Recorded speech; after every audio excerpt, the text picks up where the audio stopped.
Hi hello friends எல்லாருக்கும் வணக்கம் and welcome back to our channel. இன்றைக்கி நம்ம சேனலில் என்ன பார்க்க போகிறோன்னு பார்த்தீங்கன்னா, ரேஷன் அரிசி யூஸ் பண்ணி எப்படி நல்ல சாஃப்டான இட்லி நம்ம செய்கிறது அப்படின்னு தான் பார்க்க போகிறோம். நம்ம வெந்தயம் எல்லாமே நார்மலாக யூஸ் பண்ணலாம், எந்த ரேஷியோவில் நம்ம செய்கிறது அப்படின்னு பார்க்க போகிறோம். நம்ம இட்லி அவ்வளோ சாஃப்டாக இருக்கும். நீங்கள் காலையில் ஊற்றிட்டு நைட்டு மறுபடியும் அதை எடுத்து பார்த்தாலும் அவ்வளோ சாஃப்டாக இருக்கும்.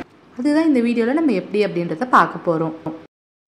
நம்ம லாஸ்ட் வீடியோவில் என்ன பார்த்துருக்கோம் அப்படின்னு பார்த்தீங்கன்னா, நார்மலாக கடையில் வாங்கக்கூடிய அரிசி எவ்வளோ அளக்கணும், உளுந்து எவ்வளோ அளக்கணும், அது எப்படி ஊற வைக்கணும், எப்படி வாஷ் பண்ணணும், அப்புறம் எப்படி ஆட்டணும், எந்த ரேஷியோவில் நம்ம அதை கரெக்டாக ஊற வச்சு ஆட்டி நல்ல வெள்ளையாக இட்லி சுட்டு எடுக்கிறது, எந்த டைமிங்கில் சுட்டு எடுக்கணும், எந்த டைமிங்கில் ஆடை விட்டு எடுக்கணும், அண்ட் வெந்தயமே சேர்க்காமல் நான் மாவு அரைச்சி காட்டியிருப்பேன். அது இட்லியும் நல்லாயிருக்கும் ஆஸ் வெல் அஸ் தோசையும் நல்லாயிருக்கும். அந்த மாதிரி இருந்துச்சு. வீடியோ பார்க்கலன்னா நீங்கள் செக் பண்ணி பாருங்கள். வீடியோ ரொம்ப யூஸ்ஃபுல்லாக இருக்கும். கரெக்டான டைமில் கரெக்டான ரேஷியோவில் நான் எல்லாமே செஞ்சு காட்டியிருக்கேன். வீடியோவை மிஸ் பண்ணாமல் நீங்கள் போய் ஒரு வாட்டி பார்த்துட்டு வாங்க. மேலே கார்ட்ஸ்லையும் லிங்க் கொடுக்குறேன், கீழே டிஸ்கிரிப்ஷனில் லிங்க் கொடுக்குறேன். ஸோ இன்றைக்கி வீடியோவில் நம்ம என்ன ரேஷியோவில் அளக்க போகிறோன்னு பார்த்தீங்கன்னா, ரேஷன் அரிசி பார்த்தீங்கன்னா 5 கப் அளக்க போகிறோம். இது டம்ளர் அளவு தான் நான் அளக்குறேன். உங்கள் வீட்டில் எந்த டம்ளர் இல்லை வேறு ஏதாவது கப்பு இல்லை பாத்திரம் எதில் வேணால் அளந்துக்கலாம். எந்த பாத்திரத்தில் அளக்குறீங்களோ அதே தான் உளுந்தையும் அளக்கணும். நான் 5 கப் அரிசி அளந்துக்கிறேன். இது ரேஷன் அரிசி, ரேஷனில் போடக்கூடிய அரிசி, குண்டரிசி கிடையாது, நீலரிசி தான்.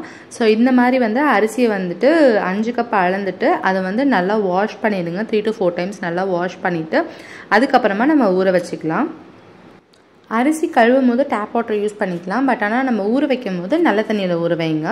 ஆரல்ஸ் உங்கள்கிட்ட ஆரோ வாட்டர் இருந்தாலும் நீங்கள் அதில் தாராளமாக ஊற வச்சுக்கலாம். ஸோ நல்ல தண்ணியில் ஆக மொத்தம் நம்ம ஊற வைக்கணும். ஸோ அரிசி ஒரு 2 மணி நேரத்துக்கு நல்லா ஊறட்டும். ஸோ அதே டைமில் நம்ம உளுந்து பருப்பு நம்ம ஊற வச்சிடலாம். உளுந்து பார்த்திங்கன்னா எந்த கப்பில் நீங்கள் அரிசி அளந்தீங்களோ அதே கப்பில் 1/2 கப் அளவுக்கு அளந்துக்கிட்டால் போதும். 1/2 கப் அளவுக்கு உளுந்து ஆட் பண்ணிக்கலாம். இது கூட 1 ஸ்பூன் அளவுக்கு வெந்தயம் சேர்த்து நல்லா வாஷ் பண்ணிவிட்டு இதையும் நல்ல தண்ணி ஊற்றி ஊற வச்சிடலாம். இது 1 மணி நேரத்துலேருந்து 1.5 மணி நேரம் வரையும் ஊறலாம். இப்போ ரெண்டுமே பார்த்திங்கன்னா நல்லா ஊறிடுச்சு. இப்போது நம்ம ஃபஸ்ட்டு உளுந்து பருப்பை போட்டு அரைச்சிடலாம். ஃபஸ்ட்டு கிரைண்டரை ஓட விட்டுருங்க. ஓட விட்டுட்டு அதுக்கப்புறமா உளுந்து நம்ம சேர்த்துக்கலாம். நான் ஆல்ரெடி என்ன டைமிங் சொல்லியிருந்தேனோ அந்த வீடியோவில் நான் டைமிங் சொல்லியிருப்பேன்.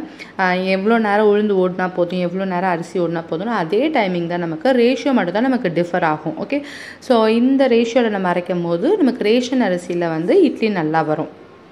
உளுந்தம் பருப்பு ஆட்டும் போது தண்ணி தெளித்து தான் ஆட்டணும், ஊற்றிட வேண்டாம். இதை மூடி போட்டு நல்லா ஆட விட்டுருங்க. ஆடினதுக்கப்புறமா இதை நம்ம வலிச்சு எடுத்துடலாம். இந்த அளவுக்கு நல்லா பொதுன்னு வந்திருக்கு பாருங்கள் உளுந்தம் பருப்பு. இதை நார்மலாக நீங்கள் எந்த உளுந்தம் பருப்பு யூஸ் பண்ணுறீங்களோ அதையே நம்ம யூஸ் பண்ணிக்கலாம். அடுத்தது அதே போல் நம்ம அரிசியும் மிஷினில் கிரைண்டரில் போட்டுட்டு டைமிங்க்கு நம்ம ஆட விட்டுட்டு எடுத்துடலாம். இது நல்லா நைஸாக அரைச்சிக்கோங்க. ரொம்ப குறைன்னு இருக்கணும்னு அவசியம் இல்லை. நல்லாவே நைஸாகவே அரைச்சிக்கலாம். நம்ம நல்லா நைஸாக ஆட்டினதுக்கு அப்புறமா இதையும் வலிச்சு இன்னொரு பாத்திரத்தில் மாற்றிக்கலாம். இப்போ உளுந்து மாவையும் அரிசி மாவையும் ஒன்றா நல்லா கலந்துக்கலாம். தேவையான அளவு உப்பு நம்ம சேர்த்துடலாம். சேர்த்துட்டு ரெண்டுத்தையும் போட்டு நல்லா கரைச்சி எடுத்துக்கலாம்.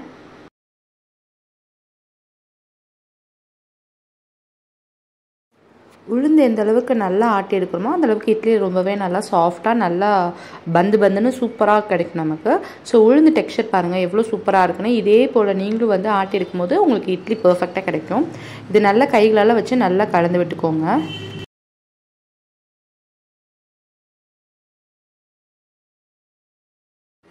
கலந்த மாவை 2ஆக பிரிச்சுக்கலாம். ஏன்னா நான் சின்ன போனியில் தான் மாவு வலிச்சிருக்கோம். இப்போ இதை 2ஆக பிரித்து எடுத்துக்கிறோம். ஸோ இப்போ இந்த ரெண்டையுமே ஒரு 8லேருந்து 10 மணி நேரத்துக்குள்ளே நமக்கு ப்ரூஃப் டைம் வேணும். ஏன்னா இது ரேஷன் அரிசி, அதனால ஸோ ஒரு 10 மணி நேரத்துக்குள்ளே நமக்கு தாராளமாக நமக்கு நல்லாவே புளிச்சிடும். ஸோ அதனால் இதை ரெண்டுத்தையுமே மூடி வச்சுட்டு ஒரு 8 to 10 hours நீங்கள் வாட்ச் பண்ணிக்கோங்க.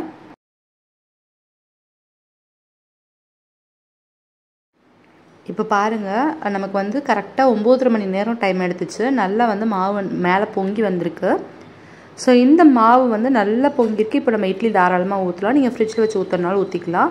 பட் ஆனால் மாவு வந்து நீங்கள் ஊற்றுறதுக்கு முன்னால் கொஞ்சம் வந்து நல்லா கலந்து விட்டுக்கோங்க. நம்ம வந்து நார்மல் இட்லி வந்து நார்மல் அரிசியில் ஆட்டும் போது நம்ம அதை வந்து கலக்க தேவையில்லை. பட் இது ஒன்ஸ் வந்து ஒரு நல்லா வந்து கலந்துட்டு அதுக்கப்புறமா நம்ம ஊற்றும் போது நல்லா சாஃப்டாக கிடைக்கும். ஸோ இந்த மாதிரி டிப்ஸ் எல்லாம் நீங்கள் வந்து ட்ரை பண்ணி பாருங்கள். இட்லி வந்து நல்லாவே சாஃப்டாக வரும். இப்போ நீங்கள் வெளியில் வச்ச மாவு அப்படின்னா நீங்கள் நார்மலாக 7 to 8 மினிட்ஸில் நமக்கு வெந்துடும். ஆர்எல்ஸ் நீங்கள் ஃப்ரிட்ஜில் வச்சிட்டிங்க அப்படின்னா அது ஒரு 12 மினிட்ஸ் நமக்கு டைம் எடுத்துக்கும். ஸோ அதுக்கு தகுந்த மாதிரி நம்ம அட்ஜஸ்ட் பண்ணி நம்ம இட்லியை வந்து வெந்துருச்சான்னு செக் பண்ணி நம்ம வெளியில் எடுத்துக்கலாம். இட்லி பாருங்கள், அந்த துணியில் வந்து ஒட்டாமல் நல்லா சாஃப்டாகவே வந்திருக்கு. ரொம்ப சூப்பர் சாஃப்டாக இருக்குது. கண்டிப்பாக ட்ரை பண்ணி பார்த்துட்டு கமெண்ட் பண்ணுங்கள்.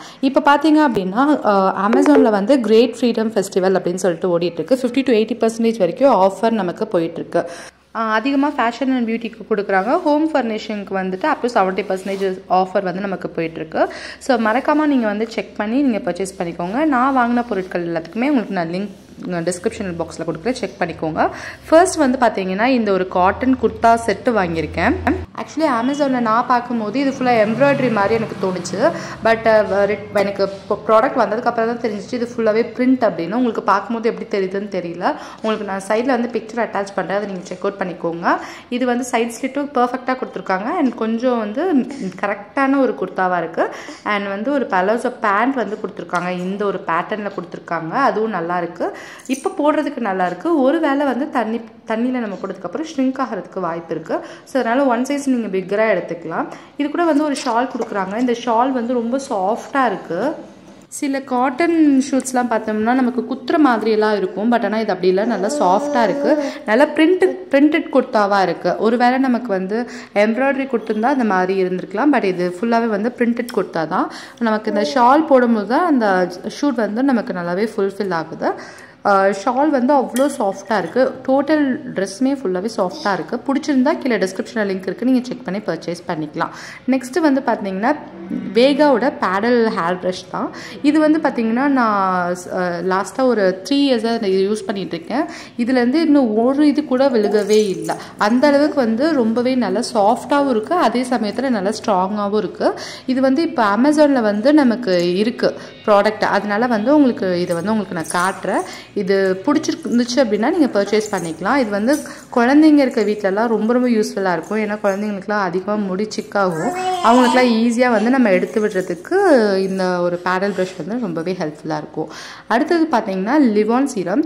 இது வந்து பார்த்தீங்கன்னா நம்ம women and as well as மென்னும் நம்ம வந்து யூஸ் பண்ணிக்கலாம். இது முக்கால்வாசி வந்து காலி பண்ணிவிட்டேன். ஏற்கனவே ஒரு வாட்டி நான் ரிவ்யூ காட்டியிருக்கேன். ரொம்பவே நல்லா இருக்குது. நீங்கள் தலை குளிச்சுட்டு வெளியே போகும்போது முடி வந்து ஓவராக பறக்கும்ல. ஸோ அந்த டைம்லலாம் நம்ம இதை வந்து ஒன்ஸ் ஹேரில் அப்ளை பண்ணிவிட்டு அதுக்கப்புறமா நம்ம ஹேரை கோம் பண்ணிட்டு போகும்போது கொஞ்சம் கூட நமக்கு வந்து பறக்காது. இது பம்ப் டைப்பில் இப்போ வந்திருக்கு, நல்லாவே இருக்குது. இதில் வந்து vitamin E plus organ oil இருக்கிறனால நல்லாவே வந்து ஹேரை ஸ்மூத்தாகவும் சில்கியாகவும் வச்சுருக்கோம். நம்ம நான் பர்சனலி என் ஹேருக்கு எதுவுமே மேக்ஸிமம் யூஸ் பண்ண மாட்டேன். பட் ஆனால் இந்த லிவான் சீரம் வந்து எப்போவாச்சும் வெளியே போகும்போது யூஸ் பண்ணுவேன். அந்த மாதிரி யூஸ் பண்ணியே வந்து பார்த்தீங்கன்னா இந்த அளவுக்கு வந்து காலி பண்ணி வச்சுருக்கேன். ஸோ ரொம்ப நல்லாயிருக்கு. கண்டிப்பாக வந்து உங்களுக்கு பிடிச்சிருந்தா கீழே டிஸ்கிரிப்ஷன் லிங்க் இருக்குது, வாங்கி செக் பண்ணி பர்ச்சேஸ் பண்ணிக்கோங்க. ஸோ இதோட இந்த வீடியோ முடிச்சுக்கிறேன். இன்னொரு இன்ட்ரெஸ்டிங்கான ஒரு நல்ல வீடியோவோட உங்களோட மீட் பண்ணுறேன். Until then, keep on smiling. Thank you very much for watching this video. Bye bye.